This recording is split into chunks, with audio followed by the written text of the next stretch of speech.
This is the Liaison podcast with Izzy Park, and today's travel show is about Munich, where centuries of brewing mastery meets legendary celebration. Munich in winter, beer halls, tradition and gemütlichkeit. Picture this. You're squished shoulder to shoulder with 3,000 strangers in a cavernous beer hall that smells like roasted pork and wood polish. A brass band is absolutely belting out drinking songs you don't know the words to, but somehow, and I genuinely cannot explain this, you're singing along anyway. Your table companion, a 70-year-old Bavarian man in legitimate lederhosen, has just declared you're now best friends after approximately 8 minutes of conversation. You're both hoisting litre-sized glass steins that weigh more than your backpack, and the beer inside tastes like someone liquefied a loaf of the world's best bread. This is Munich in winter, where beer culture isn't just a thing people do on weekends. It's practically a religious institution, complete with centuries-old rules, sacred rituals, and the kind of communal joy that makes you wonder why we ever drink alone staring at our phones. Here's what makes Munich absolutely unmissable, especially when the temperatures drop and darkness arrives by 4:30 in the afternoon. This isn't just another European city ticking boxes on your bucket list. Munich is Bavaria's beating heart. And Bavaria, trust me on this one, has never really felt entirely German. They joined Germany rather reluctantly in the late 19th century, and locals will absolutely remind you they're Bavarian first, German second. That fierce regional pride means Munich has preserved something most cities have bulldozed in the name of progress. Genuine, living tradition that people actually participate in, not just perform for tourists with cameras. The beer culture alone justifies the flight. We're talking about a city where the beer purity law from the early 16th century is still actively enforced, where breweries have been perfecting their craft for half a millennium, where you can legally bring your own picnic to a beer garden and only buy the drinks. The 6 legendary breweries permitted to serve at Oktoberfest, Augustiner, Paulaner, Spaten, Löwenbräu, Hofbräu and Hacker-Pschorr, aren't just brands, they're institutions with devoted followers who will absolutely fight you about which produces the superior Helles lager. And in winter, when Christmas markets transform medieval squares into scenes from every holiday fantasy you've ever had, the whole city becomes this perfect contradiction. Ancient and alive, traditional and welcoming, sophisticated yet gloriously unpretentious. What gets me about Bavarian culture is this concept they have called gemütlichkeit. There's no direct English translation, which already tells you something. It's this blend of coziness, belonging and contentment that permeates absolutely everything. It's why beer halls feel less like bars and more like community living rooms where CEOs and construction workers genuinely share the same wooden benches. It's why strangers make eye contact when they toast, and breaking that eye contact supposedly brings 7 years of disappointing intimate encounters, so people take it seriously. It's why Sundays in Munich are almost eerily quiet, with shops shuttered and church bells the dominant soundtrack, because rest is considered not just important, but mandatory. The Bavarian approach to Catholic faith adds another fascinating layer.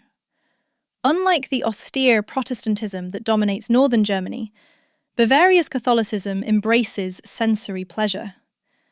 The Baroque churches aren't meant to inspire quiet contemplation. They're designed to overwhelm your senses toward transcendence, dripping with gold leaf and frescoed ceilings that make you dizzy if you stare too long. Locals pop into these ornate churches between errands like we'd grab coffee, crossing themselves quickly before heading back to their shopping. The religious calendar still shapes life here. Certain beers are brewed specifically for Lent's strong beer season in March, because technically, liquid bread doesn't count as breaking your fast. The logic is questionable, but the beer is exceptional, so nobody's complaining. Walking through Munich's Altstadt, the Old Town, you're confronted with this remarkable historical preservation. The twin onion-domed towers of Frauenkirche define the skyline, built in the late 15th century and still dominating every vista. Marienplatz, the city's beating heart since the 12th century, buzzes with the same commercial energy it has for nearly a millennium.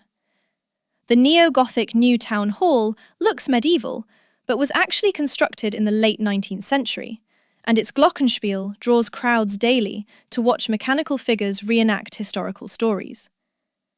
The city suffered devastating bombing during the Second World War, and here's what gets me. Instead of rebuilding with modern efficiency, Munich painstakingly reconstructed its medieval core exactly as it was. That decision to honour history over convenience tells you everything about Bavarian values. But Munich isn't some living museum where traditions are performed for tourist euros. Young people genuinely wear dirndls and lederhosen to festivals, church services and weddings. Not ironically, but because it's their actual cultural heritage they're proud of. The Christmas markets aren't manufactured experiences. They're community traditions where locals shop for hand-carved nativity figures and argue about which stall makes the best Lebkuchen gingerbread. The Viktualienmarkt, operating since the early 19th century, remains where actual Munich residents buy their produce, meet friends, and drink beer in the garden smack in the market centre. Now, let's talk experiences, because this is where Munich transforms from interesting to absolutely unforgettable. Your first beer hall experience needs to happen at either Hofbräuhaus for the full chaotic spectacle, or Augustiner Bräustuben for something slightly more authentic where locals actually outnumber tourists. Walk in, and these places are genuinely massive, holding thousands of people. Find a communal table with space, squeeze yourself in, and just commit to the experience. Order a Mass, which is a full litre of beer in a handled glass stein that requires genuine bicep engagement to lift repeatedly. The proper move is pairing it with Schweinshaxe, a roasted pork knuckle roughly the size of your head, with crackling skin that shatters when you bite it, revealing meat so tender it's almost obscene. Building a new product? Temez Labs takes you from napkin sketch to the App Store.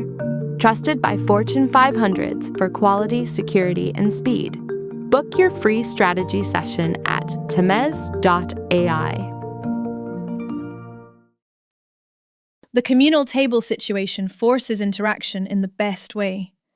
You're literally sharing elbow room with strangers, which breaks down those normal social barriers.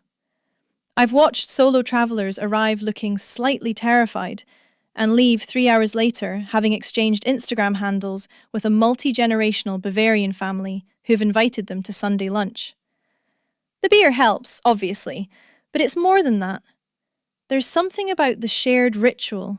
Everyone's doing the same thing, eating the same food, drinking the same beer, listening to the same Oompa band, that creates instant camaraderie. Christmas markets deserve their own conversation because Munich does them spectacularly. The Christkindlmarkt at Marienplatz is the city's oldest and most famous.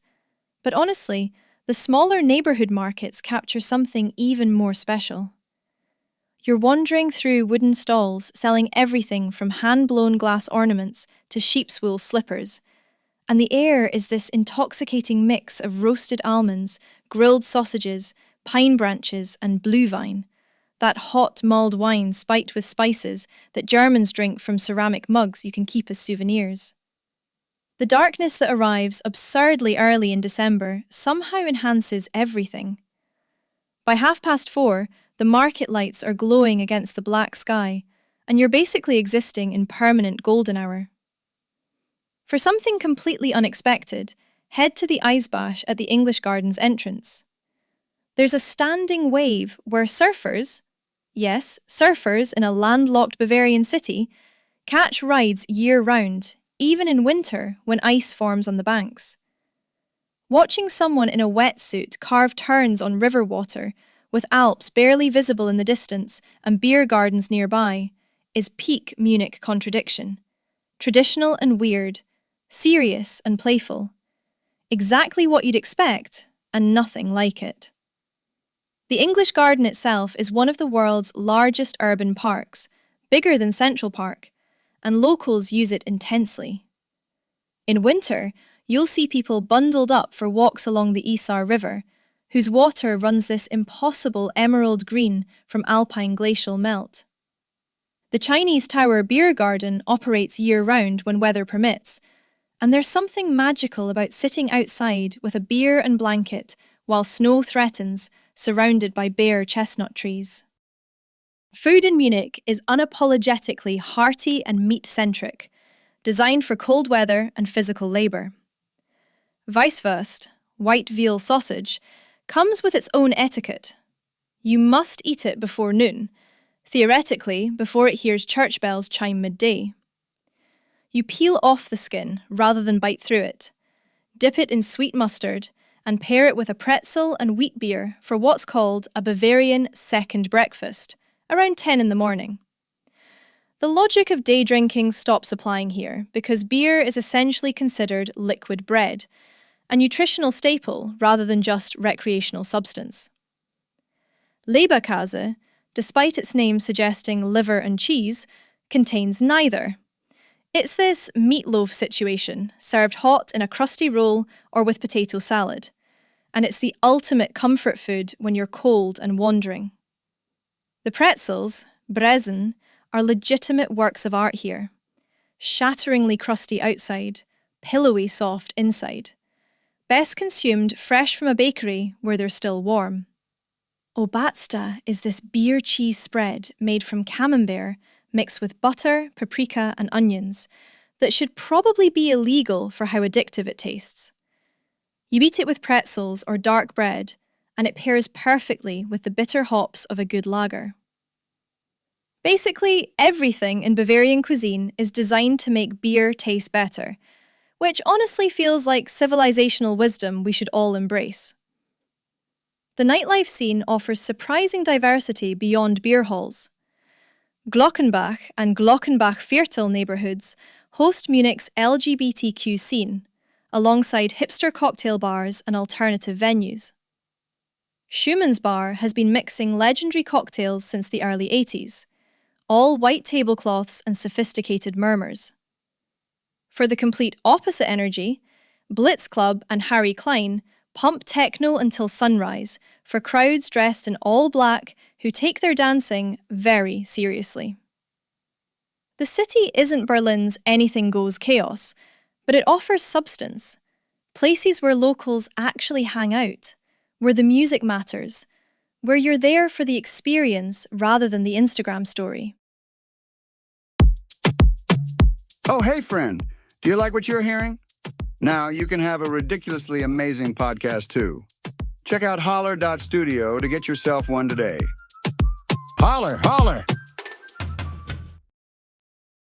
Munich's winter also brings Tollwood Festival to Olympia Park, this alternative Christmas market focused on world music, environmental consciousness, and international crafts.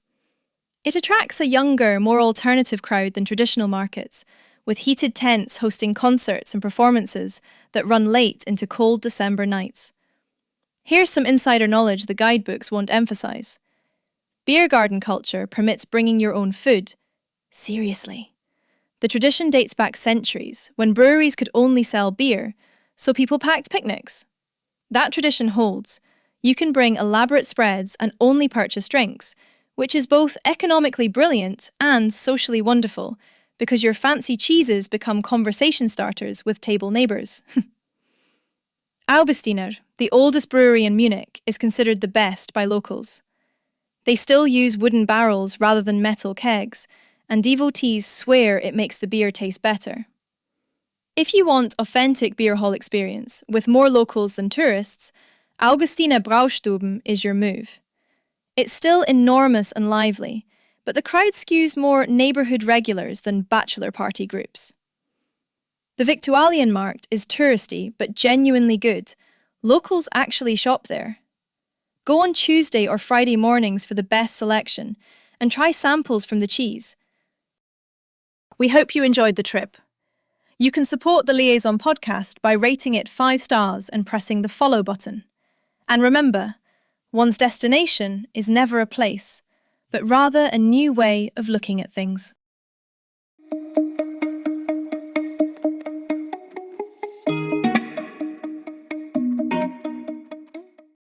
Grep News. Thomas.